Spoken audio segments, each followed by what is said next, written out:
안녕하세요. 저는 줄리앙이라고 합니다. 오늘은 제가 어떻게 죽음의 문턱에서 새로운 인생을 찾았는지 들려드릴게요. 사연을 시청하기 전에 좋아요와 구독을 눌러주시면 제작에 큰 힘이 됩니다. 이 이야기를 나누는 이유는 단순히 제 경험을 말하고 싶은 게 아니라 누군가에게 작은 희망이 될 수도 있다는 생각에서입니다. 이 모든 일은 프랑스 파리의 어느 화창한 봄날, 제가 가장 바쁘고 화려한 시기를 보내고 있을 때 시작되었습니다. 저는 파리에서 잘 나가는 패션 디자이너였어요. 유명한 런웨이 쇼마다 제 이름이 거론되었고 여러 잡지에서 인터뷰 요청이 끊이지 않았습니다. 특히 이번 시즌에는 제 디자인이 파리 패션 위크의 메인 쇼를 장식하게 되었죠. 하지만 그 화려함 뒤에는 남모르는 스트레스와 끊임없는 과로가 있었습니다. 매일 새벽까지 작업하고 몇 시간씩 잠을 자고 다시 출근하는 일이 반복되었어요. 제게는 성공이 무엇보다 중요했기 때문에 이런 생활을 즐기며 버텼습니다. 그러던 어느 날 아침부터 머리가 어지럽고 손이 떨리는 것을 느꼈습니다.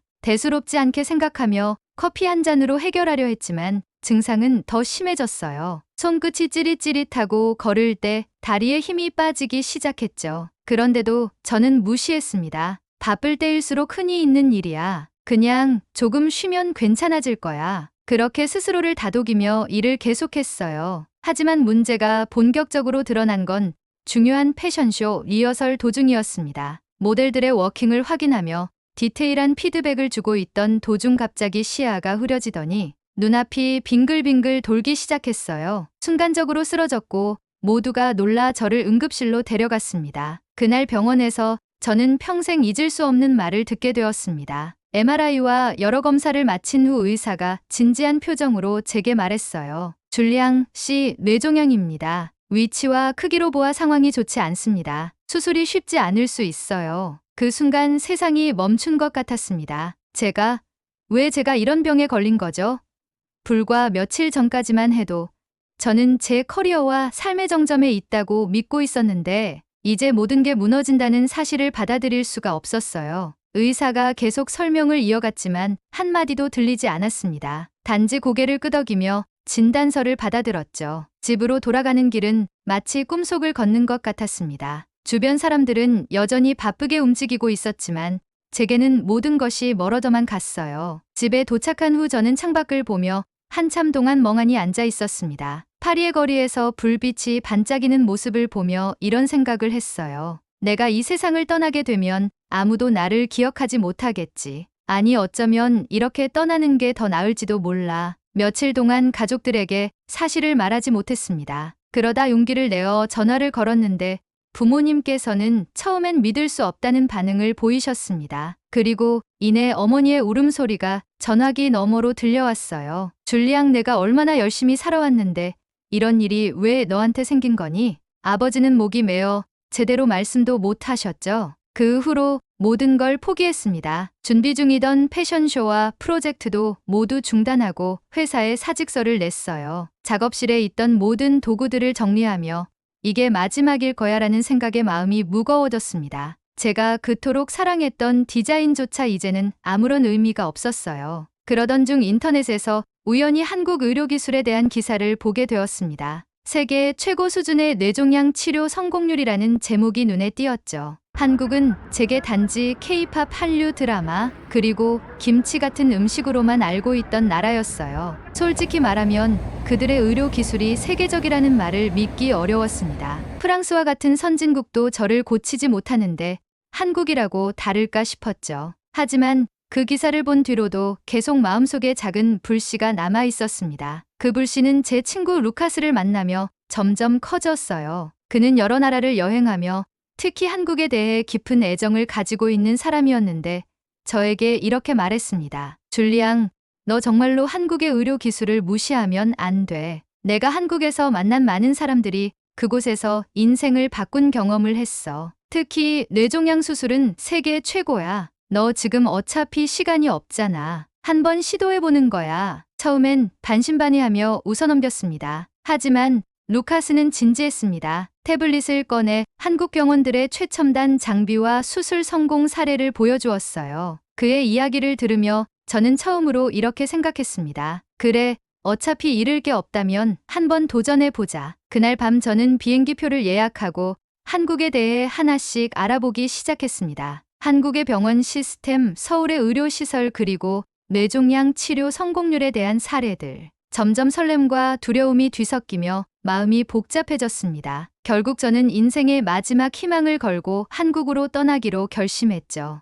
한국행 비행기를 탄 그날 제 마음은 복잡했습니다. 내가 왜 이 먼 나라까지 가고 있지? 라는 생각과 그래 마지막 기회를 붙잡아보자는 마음이 뒤섞였죠. 13시간의 비행 동안 저는 기본적인 한국어 표현을 외웠습니다. 안녕하세요, 도와주세요, 감사합니다. 생소한 발음이었지만 뭔가 새로운 것을 배운다는 느낌은 오랜만이었어요. 인천공항에 도착했을 때 모든 게 낯설면서도 놀라웠습니다. 공항은 너무나 깨끗했고 체계적으로 정리된 모습에 감탄했어요. 심지어 출입국 심사대의 직원들조차 친절하게 미소를 지으며 저를 맞아주었습니다. 마치 미래 도시로 온 것 같은 기분이었죠. 루카스가 미리 소개해준 한국의 의사와 연락을 했고 그는 유창한 영어로 저를 안심시켰습니다. 내일 병원에서 뵙겠습니다. 모든 게 잘 될 거예요. 그 말 한마디가 저에게 작은 희망을 심어주었습니다. 그날 밤 서울의 호텔에 도착해 창문 밖으로 보이는 도시의 불빛을 바라봤습니다. 마치 하늘의 별처럼 반짝이는 서울의 야경은 제게 묘한 위안을 주었어요. 내일 어떤 일이 일어나든 여기까지 온 것만으로도 충분히 용기 냈다. 그렇게 스스로를 다독이며 잠에 들었죠. 다음 날 아침 병원에 도착했을 때 저는 또 한 번 놀랐습니다. 병원은 단순히 의료시설을 넘어 최첨단 과학기술을 보여주는 장소 같았어요. 현대적인 건축물과 디지털화된 시스템, 그리고 로봇 안내원까지 모든 게 새로웠습니다. 무엇보다 인상적이었던 건 병원 직원들의 따뜻한 태도였어요. 프랑스에서의 차갑고 사무적인 병원과는 완전히 달랐습니다. 의사와의 첫 면담에서 그는 제가 가진 뇌종양의 위치와 상태에 대해 매우 상세하게 설명했습니다. 디지털 화면에 뇌의 3D 이미지를 띄우고 AI가 분석한 데이터를 보여주었죠. 보시다시피 종양이 조금 까다로운 위치에 있긴 하지만 다행히 주변 조직과의 경계가 뚜렷합니다. 수술 성공률은 매우 높습니다. 그가 미소를 지으며 말했을 때 저는 오랜만에 마음 깊은 곳에서 안도감을 느꼈습니다. 그런데 그날 병원을 나서는 길 예상치 못한 일이 벌어졌습니다. 병원 로비에서 갑자기 어지럼증이 심해지고 다리가 풀리며 그대로 쓰러졌습니다. 의식을 잃기 직전 직원들이 급히 달려와 저를 부축하며 침대로 옮겨주었죠. 눈을 떴을 때는 응급실에 누워 있었습니다. 의료진들이 체계적으로 움직이며 저를 돌봐주었고 모든 검사 결과를 실시간으로 분석하며 상태를 점검했습니다. 그때 깨달았습니다. 한국은 정말 다르구나. 프랑스에서 받았던 진단과 치료 과정에서는 항상 환자인 제가 직접 병원 곳곳을 돌아다니며 서류를 제출하고 대기하며 시간을 허비해야 했지만 이곳에서는 제가 움직일 필요가 없었습니다. 모든 것이 시스템화되어 있었고 환자를 최우선으로 생각하는 분위기가 느껴졌습니다. 특히 놀라웠던 것은 제가 받을 치료 계획을 의료진들이 회의 끝에 결정하고 나서 저를 직접 찾아와 설명했다는 점입니다. 수술은 2주 뒤로 예정되어 있습니다. 그 전까지 체력을 최대한 끌어올리기 위해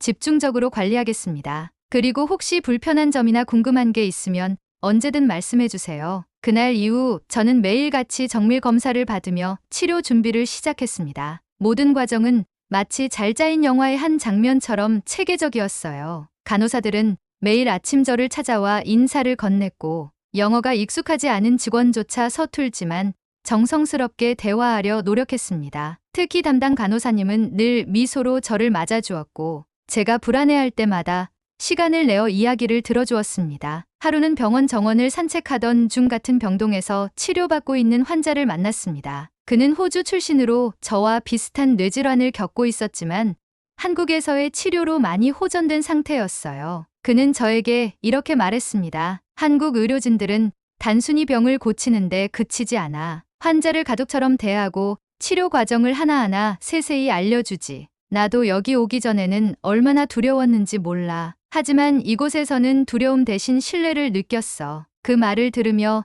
저도 점점 마음의 안정을 되찾기 시작했습니다. 한국에서의 치료 여정은 단순히 생존을 위한 싸움이 아니라 새로운 믿음을 배우는 과정이 되어가고 있었죠. 수술 날짜가 다가오면서 제 마음은 긴장과 희망이 교차했습니다. 이제 마지막 문턱까지 왔구나. 창밖으로 보이는 서울의 야경은 여전히 아름다웠고 제 마음속에는 작은 불꽃처럼 희망이 타오르고 있었습니다. 드디어 수술 당일이 밝았습니다. 저는 수술복을 입고 침대에 누워 수술실로 이동하던 중 그동안의 기억이 주마등처럼 스쳐 지나갔습니다. 파리에서의 바쁜 나날들, 절망의 나락에 떨어졌던 순간들, 그리고 낯선 한국 땅에서 다시 희망을 찾아가는 과정까지. 줄리앙 씨, 너무 걱정하지 마세요. 저희가 최선을 다하겠습니다. 의료진의 따뜻한 말에 저는 고개를 끄덕이며 긴장을 풀어보려 했습니다. 그러나 마음 한구석에는 여전히 두려움이 남아 있었어요. 혹시라도 수술이 잘못되면 어떡하지?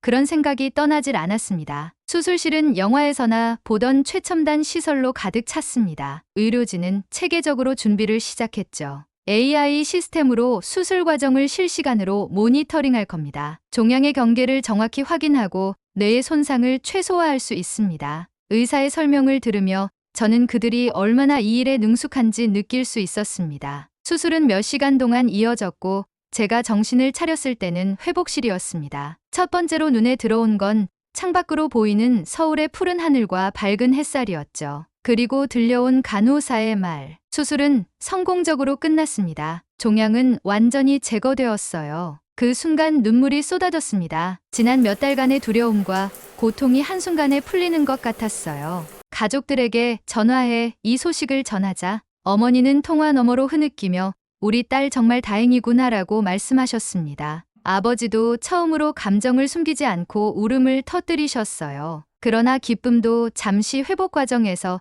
저는 또 한 번 예상치 못한 위기를 겪게 됩니다. 수술 후의 컨디션은 생각보다 빠르게 회복되고 있었지만 어느 날 병원 식당에서 작은 사건이 발생했어요. 그날 저는 식사를 하던 중 다른 환자들과 이야기를 나누고 있었습니다. 그런데 제 발음이 서툴러 오해가 생겼는지 한 한국 환자가 갑자기 화를 내며 자리를 떠났습니다. 저는 무슨 일이 일어났는지 몰라 당황했죠. 주변 사람들이 제게 괜찮아요.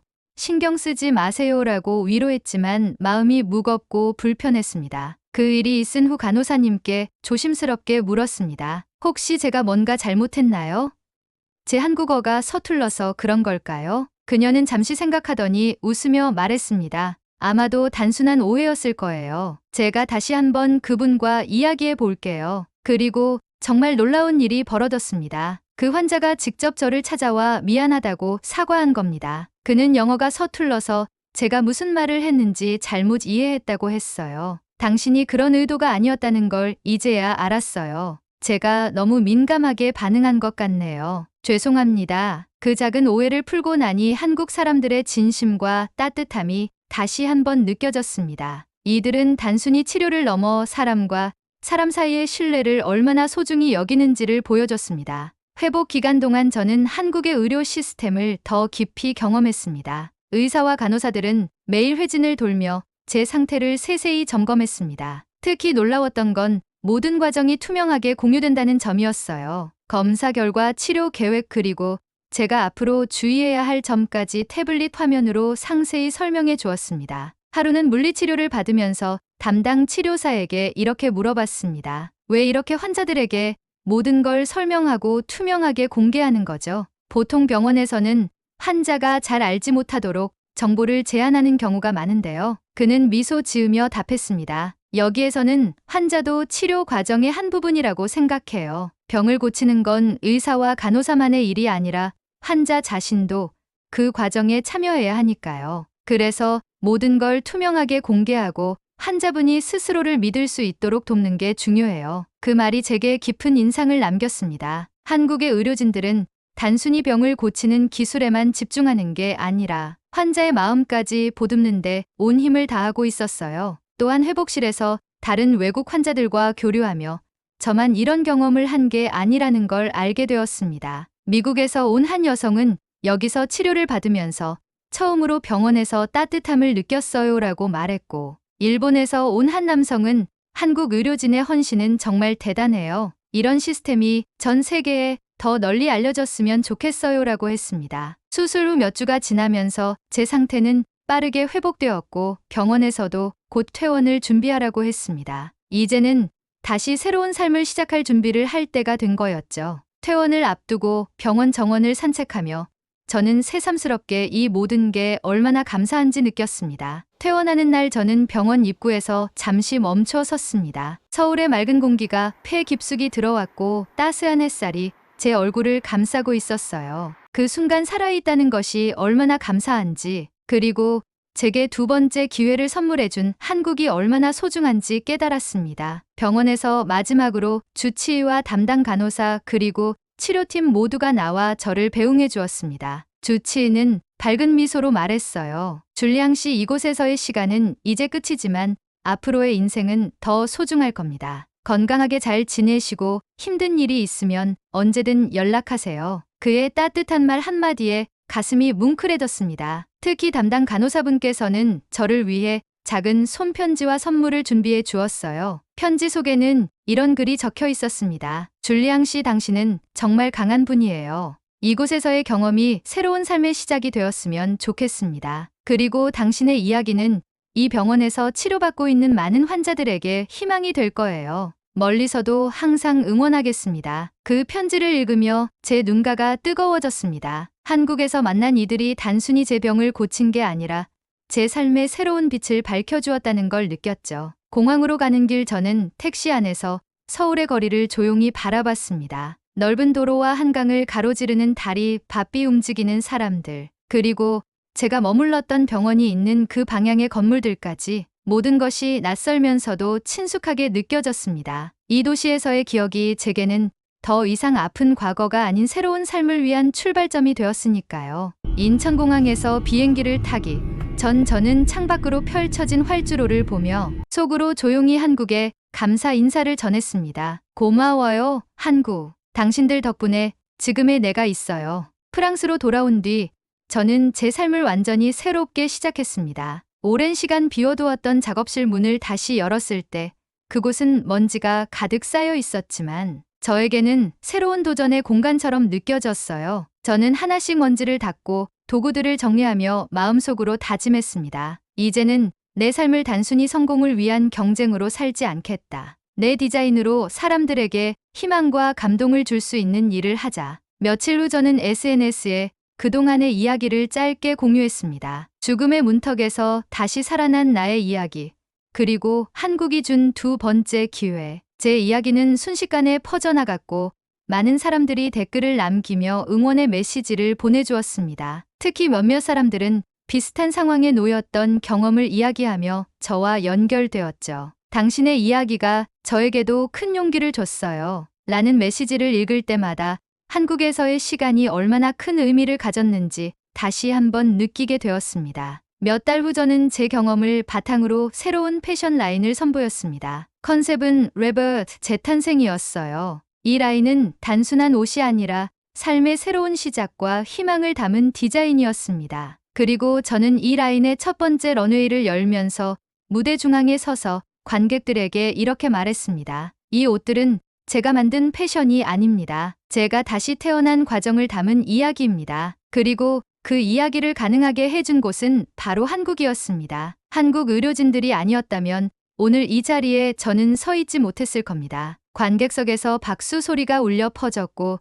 저는 그 순간 눈물이 왈칵 쏟아질 뻔했습니다. 한국에서 만난 사람들, 그들의 따뜻한 마음과 헌신이 없었다면 저는 이 무대에 설 수도 이렇게 희망을 말할 수도 없었겠죠. 지금도 제 작업실 한편에는 서울의 야경 사진이 걸려 있습니다. 병원에서 바라봤던 창문 밖 풍경을 찍은 그 사진은 저에게 매일같이 희망을 상기시켜줍니다. 밤늦게까지 작업하다가도 그 사진을 보면 마음이 편안해지고 다시 에너지가 생겨요. 또한 저는 한국 의료진과 계속 연락을 이어가고 있습니다. 담당 간호사님과 가끔 이메일로 소식을 주고받으며 안부를 전하고 주치의에게는 감사 메시지를 보내기도 합니다. 그들에게 제가 얼마나 감사하고 있는지, 그리고 그들의 헌신이 한 사람의 삶을 완전히 바꿨다는 걸 알리고 싶어서요. 오늘도 저는 제 작업실에서 창밖을 바라봅니다. 파리의 거리는 여전히 아름답고 활기찹니다. 하지만 제가 가끔씩 가장 그리워하는 건